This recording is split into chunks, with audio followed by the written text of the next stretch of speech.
Baiklah, kita ketemu lagi dalam kuliah daring, kuliah online, mata kuliah kewirausahaan. Karena kuliah kita ini kuliah daring dan menggunakan media YouTube, diharapkan Anda untuk mengklik subscribe dan tanda lonceng di channel YouTube ini demi kelancaran pelaksanaan proses belajar mengajar kita selanjutnya. Terima kasih. Mata kuliah kewirausahaan, kuliah ke-10, analisa data, prakiraan dan rencana bisnis. Dalam menyusun rencana bisnis, perlu diawali dengan menghimpun berbagai informasi untuk menjadi sebuah data, dianalisis dan diambil kesimpulannya untuk menyusun rencana bisnis kewirausahaan.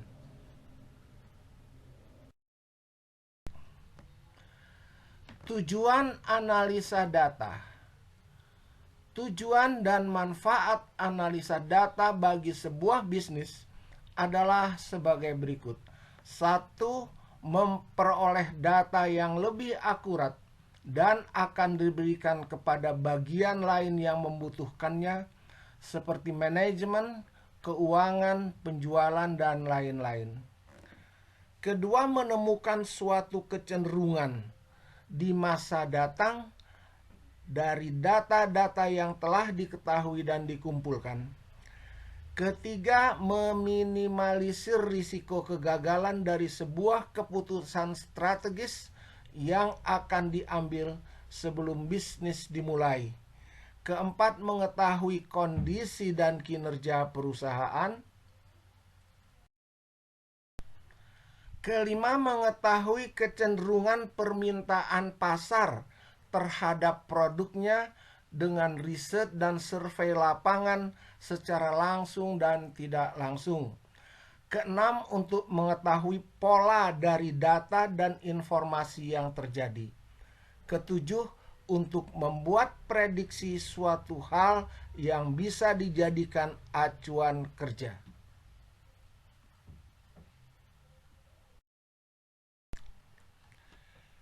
Jenis data yang dianalisis. Jenis-jenis data yang dibutuhkan untuk dianalisis adalah sebagai berikut. 1. Data produk yang tidak lolos uji kualitas atau defect produk, untuk mengetahui seberapa besar persentase produk gagal dari total produk yang diproduksi. Kedua, data piutang yang tidak terbayar oleh pelanggan atau kredit macet yang pembayarannya melebihi hari syarat pembayaran, term of payment, yang telah ditentukan. Ketiga, seberapa besar tingkat permintaan kebutuhan akan produk di pasar dalam rangka peluncuran produk baru. Keempat, tingkat kepuasan pelanggan akan suatu produk. Kelima, keinginan produk dari konsumen yang belum ada di pasar atau untuk langkah perbaikan dan inovasi produk.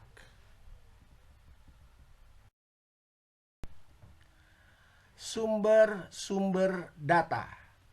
Sumber-sumber data yang perlu diketahui dan dimanfaatkan oleh seorang wirausahawan adalah sebagai berikut. 1. Sumber data langsung dari lapangan melalui riset dan survei, seperti data kuesioner, telepon langsung, dan wawancara langsung dengan target konsumen dan diambil informasinya. Kedua, sumber data yang berasal dari media surat kabar seperti koran, majalah, tabloid, dan lain-lain. Ketiga, sumber data dari internet. Search directories atau direktori pencarian. Banyak situs yang bersifat library atau informasi yang bisa diambil datanya. Kelima, sumber-sumber lain seperti pusat data statistik, Bappenas, dan lain-lain. Keenam, kunjungan langsung ke tempat-tempat perpustakaan seperti perpustakaan universitas, perpustakaan nasional, dan toko-toko buku. Yang ketujuh, sumber dari data internal perusahaan. Metode analisis data. Ada beberapa jenis metode analisis data yang digunakan oleh sebagian besar orang. Tetapi yang sering digunakan adalah metode analisis kuantitatif. Metode ini digunakan dalam pengambilan keputusan berdasarkan kesimpulan dari hasil analisis kuantitatif atau perhitungan secara numerikal suatu data, informasi, dan kejadian-kejadian di masa yang lalu. Metode analisis kualitatif. Metode ini tidak bersifat numeral, tetapi menggunakan asumsi perhitungan untuk melakukan peramalan bisnis perusahaan, namun lebih menitik beratkan pada kejadian atau kondisi yang telah terjadi di masa lalu.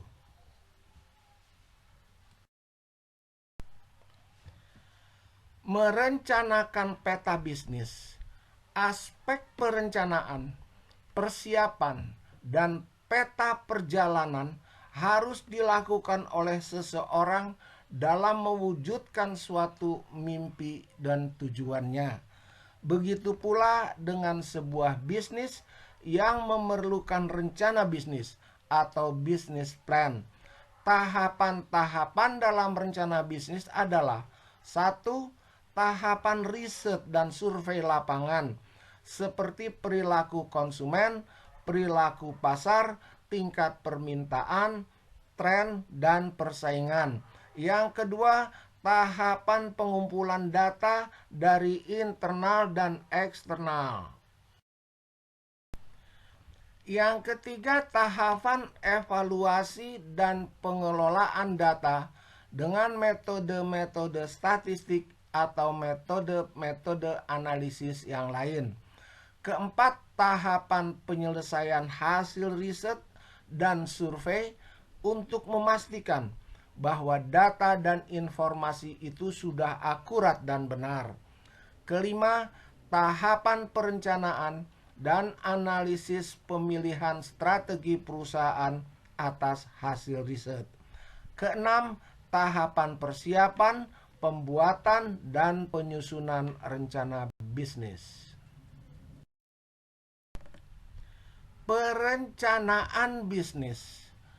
Perencanaan bisnis merupakan alat yang sangat penting bagi seorang wirausahawan dalam memulai, mengambil keputusan, dan menjalankan usahanya. Tujuan dari rencana bisnis bukan hanya sebagai buku pedoman atau buku pegangan dalam berbisnis, tetapi untuk dijalankan dan sebagai peta perjalanan bisnis agar kegiatan bisnis yang akan dan telah dilakukannya itu tetap berada di jalur yang benar.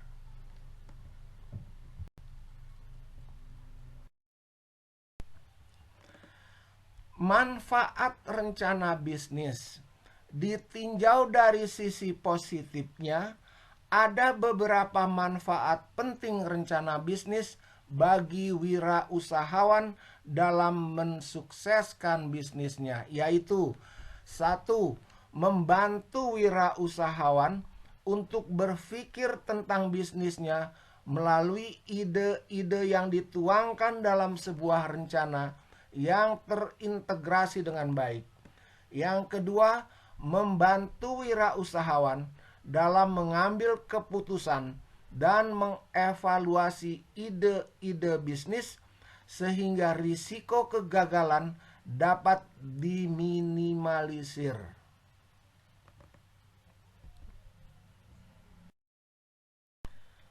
Ketiga, memberikan informasi dan sinyal bagi bisnisnya agar tetap berjalan dengan benar, sehingga rencana bisnisnya itu bisa menjadi mercusuar atau pedoman bagi perjalanan bisnisnya. Keempat, meningkatkan kepercayaan diri dari wirausahawan bila bisnisnya berjalan dengan baik sesuai rencana bisnis. Kelima, untuk belajar dari kegagalan, kesalahan, dan pandangan-pandangan bisnis yang tidak sesuai pada saat menjalankan bisnis. Keengganan membuat rencana bisnis. Tidak sedikit wirausahawan yang enggan membuat rencana bisnisnya dikarenakan alasan-alasan sebagai berikut. 1. Bisnisnya masih terlalu kecil, jadi belum saatnya membuat rencana bisnis. Kedua, omset belum terlalu besar. Ketiga, organisasi bisnisnya masih sederhana dan tidak terlalu sulit untuk dikendalikan sehingga masih bisa diawasi secara langsung. Keempat, merasa yakin bahwa bisnis bisa sukses tanpa rencana bisnis yang ditulis karena semua ada dalam pikiran wirausahawan tersebut. Kelima, terlalu teoritis, sedangkan bisnis bersifat praktis sehingga sulit untuk diterapkan dan dilaksanakan. Tujuan bisnis plan. Bisnis plan yang disusun bertujuan untuk mencari investor, menjual perusahaan, memulai usaha baru dengan tujuan agar usahanya menjadi besar, kredit bank, dan lain-lain.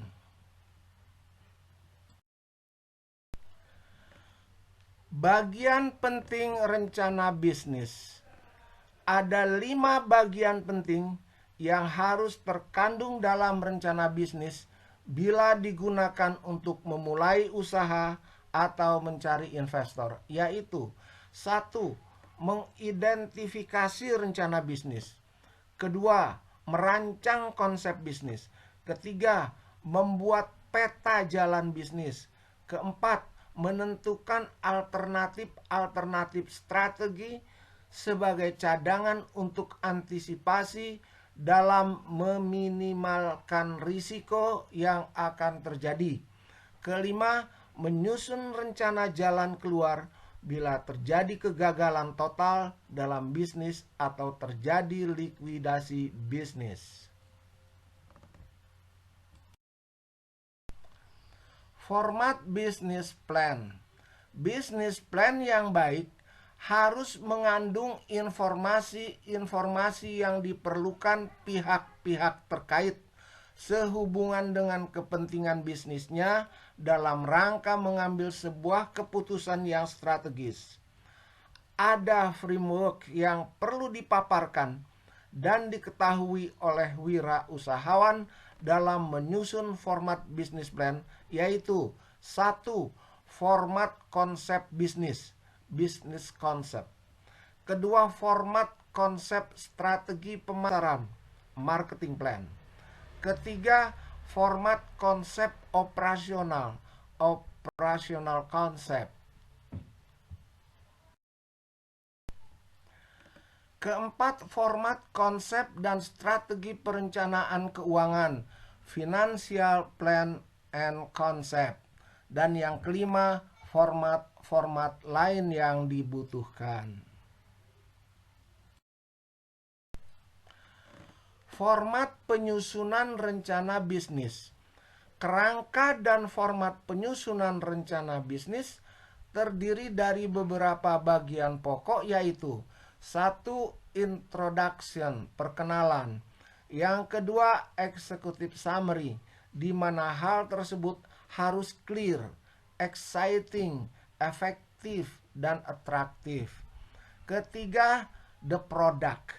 Keempat, the business. Kelima, the industry. Keenam, business goal.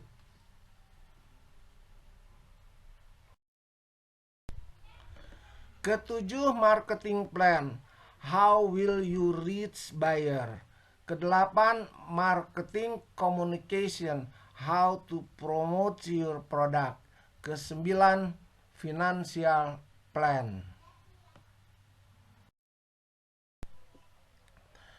Demikianlah kuliah kita yang ke-10, mata kuliah kewirausahaan, analisa data, prakiraan, dan rencana bisnis. Akan kita lanjutkan nanti pada kuliah-kuliah berikutnya. Semoga bermanfaat untuk kita semua. Sekian dan terima kasih.